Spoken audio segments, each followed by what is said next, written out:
Hamilton Mayor Fred Eisenberger joins us this morning after a most unusual Friday at Hamilton City Hall. So you were not there for the bomb scare that was called in, but your dog was. Yes, indeed. Dropped him off in the morning to visit with James, his city hall partner, and as the city hall got evacuated, they forgot about Dash the dog, and Dash was left behind. But they soon realized that they'd forgotten about him and asked the police officer to go in and get him, and they did. Did he get a police escort out of the building then? He did. He did. He He did. was a police escort, and he was happy to see all of his friends at City Hall who had left Wow. him behind. But a very unfortunate situation all around in terms of, someone, individual has been actually arrested and charged Yes. with othering mischief and death threats. And that's very unfortunate to put everyone at, some unease. But thankfully, it was an idle threat, and nothing of a bomb was found. Ground most of the downtown to a core. I got caught in the traffic jam on my way home, but yes, Yeah, nice to very see much that. so. You know what? These you have to respond to Yes. these threats. We cannot leave them alone for fear that they might be real. Thankfully, it wasn't, and we certainly apologize for everyone that was inconvenienced by it. Let's talk about responding to a survey now. The surveys have come back about the urban boundaries, whether to expand green space or to build within the urban boundaries. Can you give us any indication as to what the response has been? Has there been an overwhelming response on one side or the other of this?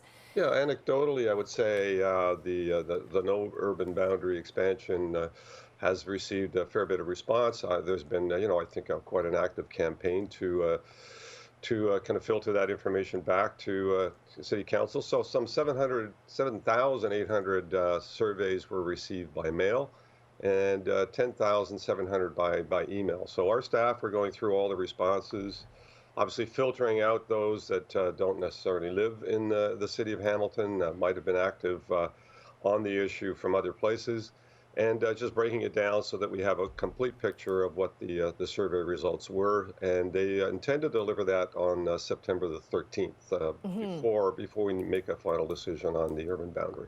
And will those results actually have teeth to them, or is this something the city had to do because it was provincially mandated to ask? No, it was asked for by council to do an additional engagement process in the broader community.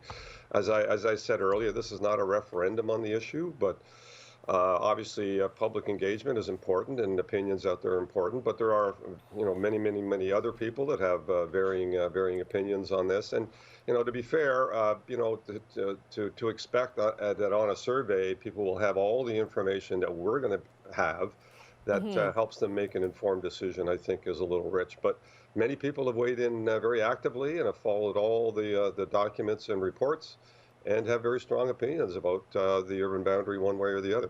Right. I was surprised at actually how much of a groundswell of community support, for both sides.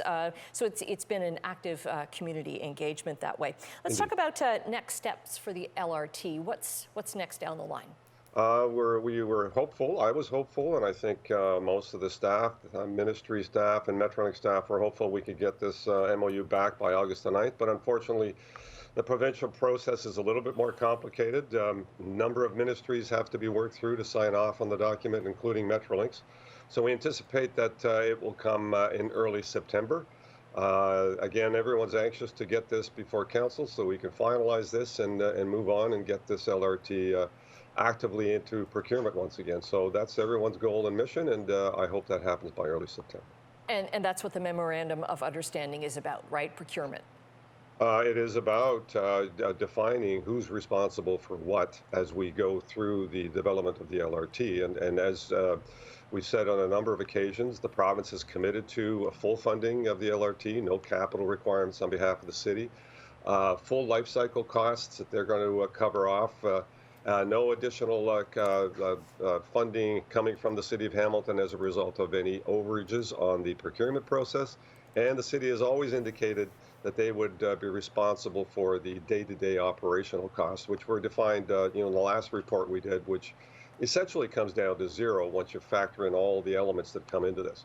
And so Okay. it really spells out who's responsible for what. And then there'll be a number of other agreements down the road that have to happen as we go through procurement, including the finalization of the procurement. But this is the first step in terms of cementing the LRT process to get to construction. Okay. Thanks for that update from Hamilton City Hall. Hamilton Mayor Fred Eisenberger. Always a pleasure. Thanks, Annette.